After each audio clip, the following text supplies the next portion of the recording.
I'm babysitting my sister Katie, age 9. Katie has gangbang Barbie tied up with tinsel while Texas horror Barbie holds her down and damp mermaid Barbie slaps her in the face with her shimmering tail. My sister has snack-tooth Barbie tied by the hair over a pit of alligators made of Lego. "Take that," she cries. In Trailer Park, Barbie punches Ken in the nuts with a crayon. Oh. Katie looks up from her Kenner carnage, gazes at me, blinks twice and asks, "Taryn, what's the difference between lonely and lonesome?" Child psychologist Harold Koppelwitz states that between the ages of 5 and 9, a child's first worldview forms. At this point, their focus shifts away from their immediate relationships.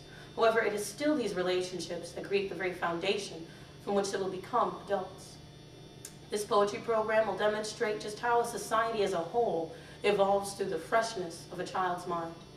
Featuring the works Psych Study by Taryn Towers, See Through by Andrea Gibson, What Year Was Heaven Desegregated by Jeffrey McDaniels, and Central Park, Mother's Day by Rachel McGibbons. Poetry program about just how smart our kids already are. We're on our way back to school from gymnastics class, and the kids are singing John Lennon's Imagine at the back of the bus. Jessie stops herself mid-sentence, reaches her arm across the aisle like a sunbeam, tugs at the hem of my shirt and asks, "What does hatred mean?" Jessie's only 5 years old. Anything I say, she's gonna believe. But then I realize I don't know the answers. I don't know what hatred means. I mean, I could guess and say it's the opposite of love. I could guess and say, "Jessie, hatred is wanting nothing more than white faces on our private school bus." But Jessie isn't white yet. Go ahead, ask her. "Jess, what color are you?" "Well, it looks like I'm pink." Shane thinks he's orange. Skylar says he's tan. And Rhett says he's see-through. "See, you can see how my veins are blue, but they're red when I bleed." Watching the news about Diallo, my 8-year-old cousin Jake asked, "So how come they don't just build black people with bulletproof skin?" And I tell him, there's a whole other world out there where humans change colors like mood rings. You wake up Scottish, go to sleep Chinese, enter a theater Persian, and exit Puerto Rican and Earth. It's a junkyard planet where all the broken humans go that are stuck on one color. That pseudo-angels in the world before this offered deals to black fetuses to give up their seats on the shuttle to Earth, saying, "Wait for the next one. Conditions will improve." My son comes to me holding 13 severed tulip heads. A present he's made just for me. I knock the flowers from his hands, grab him by the arm, move quickly from the crime scene. I explain. The lakes, trees, flowers, birds, they do not belong to us. And I watch something bright and alive go pale.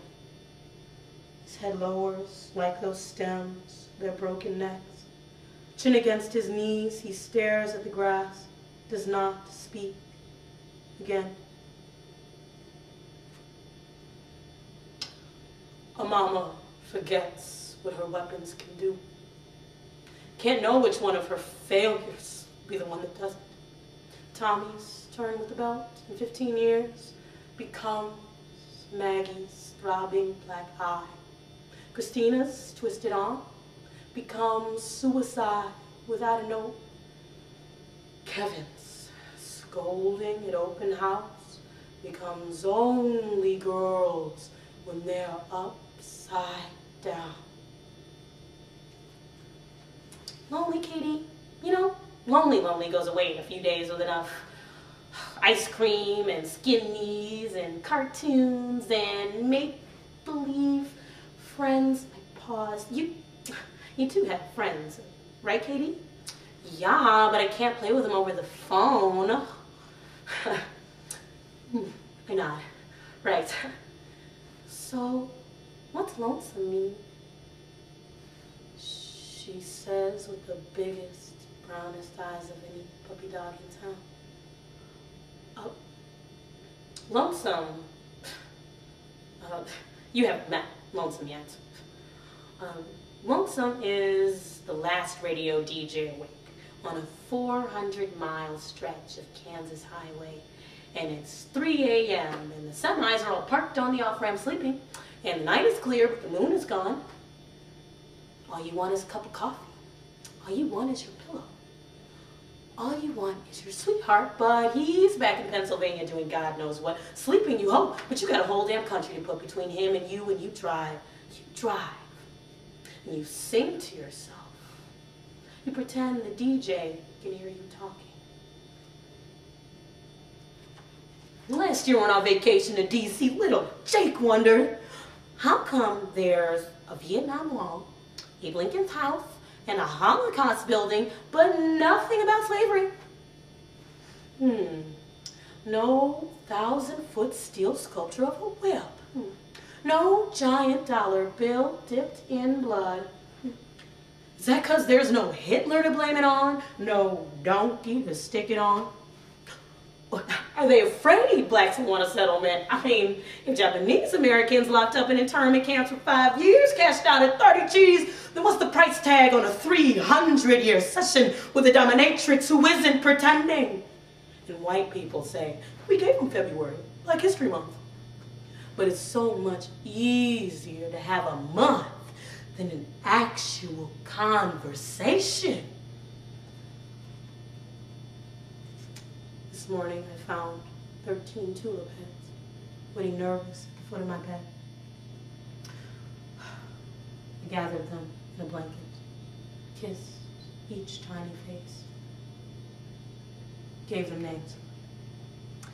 One is a crumpled photograph I'll find of myself in the garbage. 2, a dog smacked with a tire iron. 3, the first time he says, fuck you, and means it. 4, the heavy girl he can't bring himself to love. 5, my empty wallet. 6, hardened piss and vomit on the carpet. 7, a lock on the bedroom door. 8, the word faggot scratched across the face in the yearbook. 9, the 8th time he says, fuck you, and means it. 10, the silence at Christmas. 11, the shared needle. 12, drunk at his father's funeral. And 13, his voice is so thin I have to press it against my ear. 13 is Mom. Do you remember that day in the park? It was your birthday, I think. Do you remember how small I was? And you didn't even say thank you? You're not lonely, because lonely is all about love. And you know you won't be loved again. My sister is very quiet. I forgot her age. I scoop her up, give her a kiss on the cheek, and she says, but Taryn, I love you. And I say, I know, and I point out the window and I say, look, Katie, there's the moon.